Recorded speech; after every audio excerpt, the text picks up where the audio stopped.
lahat ng mga tuta ha, ng gobyernong ito para lang talagang mailihis doon sa ghost projects.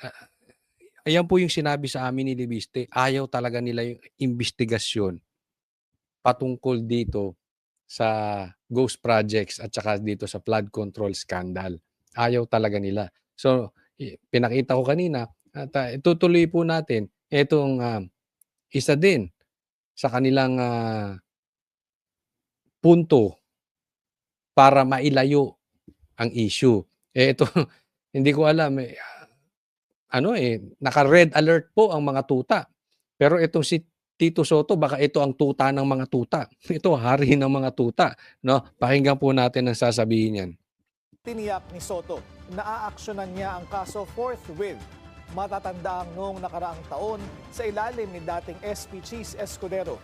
Inabot ng ilang buwan bago isalang sa plenaryo ang impeachment case ni Vice President Sara Duterte.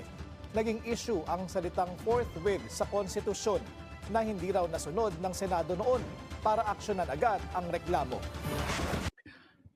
Ay, okay. Puntahan muna natin to ha. Ito ang problema kapag ang Senate President or ang mambabatas ay hindi abogado pero pilingero. Hindi na abogado, feeling pang magaling. Ito si Tito Soto, nagpatutsada pa kay Cheese Escudero na hindi niya sinunod yung forthwith. Ang ibig sabihin kasi ng forthwith, agad-agad simulan ang impeachment. Ang interpretasyon ni Cheese, kung ako po hindi nagkakamali at tama ang aking pagkakaalala, simulan agad-agad pero doon sa tamang proseso. Ang gusto ni Tito Soto, hindi, bukas gawin natin. Kahit mali ang proseso. Yan ang problema ng hindi abogado. Kaya tayo may problema dito sa mga ganitong klase.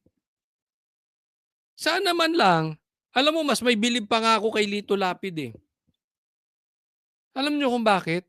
Alam niya kung saan siya malakas at alam niya kung saan siya mahira. Ang problema, itong Senate President, itong Senado, ginawang itbulaga.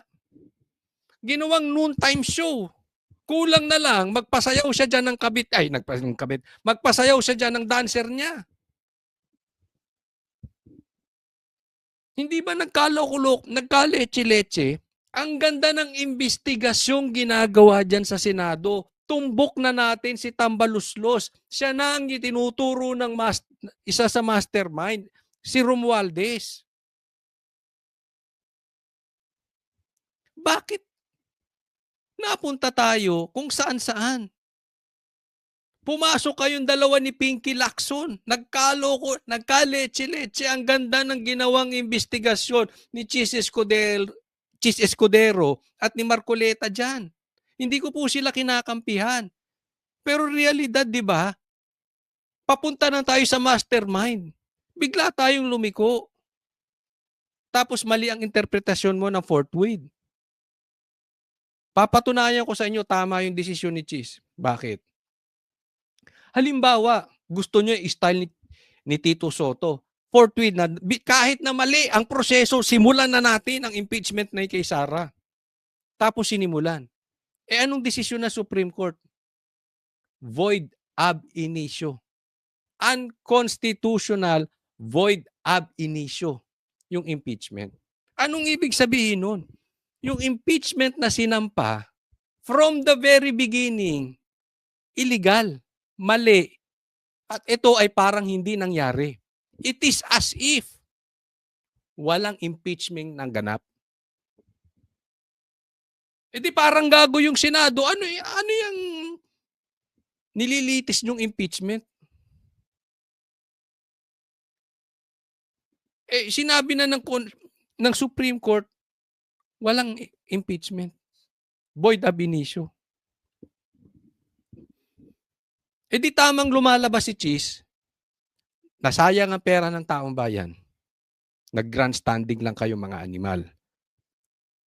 Nasayang ang oras nyo. na dapat meron kayong tinatrabaho pero nakafocus kayo sa impeachment.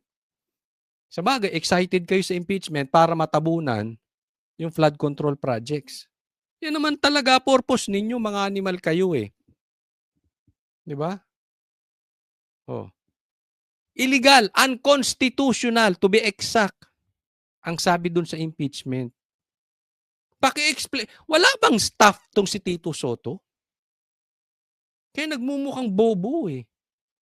Hindi kasi abogado. Hindi naman ako abogado, hindi tayo nagmamalaking matalino. Pero ilang beses na inexplain niya ni Cheese tsaka ni Cayetano eh. Mali nga ang interpretasyon niya sa batas patungkol dyan. Ikaw pang nilagay Senate President. Tapos ikaw ang magpa-facilitate ng impeachment. Hindi abogado. May problema ako talaga sa mga ganyan. Di ba? Tapos magpapatutsada ka. Alam mo, sisingilin kita, Tuta Soto. Forthwith ka mo.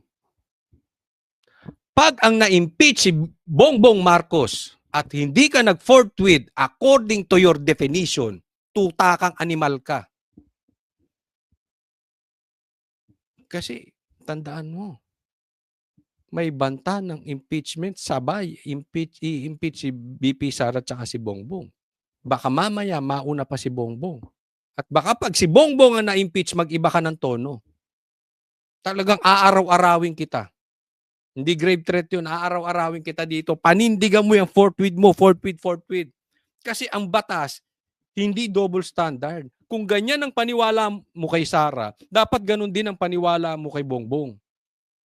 Kung forthwith ka kay Sara, according to your definition, dapat forthwith ka rin kay Bongbong according to your definition. Baka mamaya, yung forthwith mo, bigla mong gamitin yung forthwith na definition ni Cheese Escudero, bigla kang, ay oo, tama yung sinabi ni Cheese.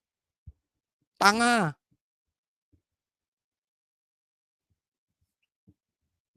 Yung mga hirap kasi ito sa mga to nagmamagaling eh.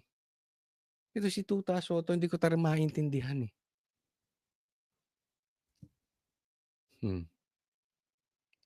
Sana nga si Bongbong ang ma-impeach at makapasa sa Congress, sa lower house. Sigurado shoot yan sa bangas dyan sa Senado. Tingnan ko tapang nitong si Tito Soto. Ibang klase rin eh. Alam mo, wala kang nga paninindigan. Ako nga'y duda pa sa pagkapanalo mo eh. Bilang senador, wala ka sa survey. Baka panalong Garcia yan eh.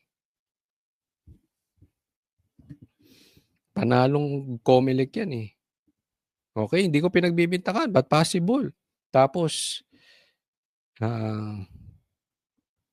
patutsada ka ng patutsada. Sa bagay, sabi naman niya, last niya na parang last niya na wala na siyang plano sa politika. Talagang last mo na yan. Kahit may plano ka sa politika, last mo na talaga yan.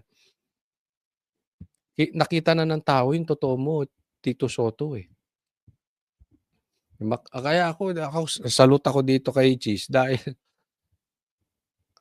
he's not perfect. I am not perfect as well. Pero nanindigan siya ng tama kung kailan doon sa mahirap at importanteng sitwasyon. Doon mahirap magpakatama eh. Pag gigipitin ka ng gobyerno, pag doon sa sitwasyon that you have to sacrifice something else. Pero si Cheese hindi. Nanindigan siya. No? So abangan natin.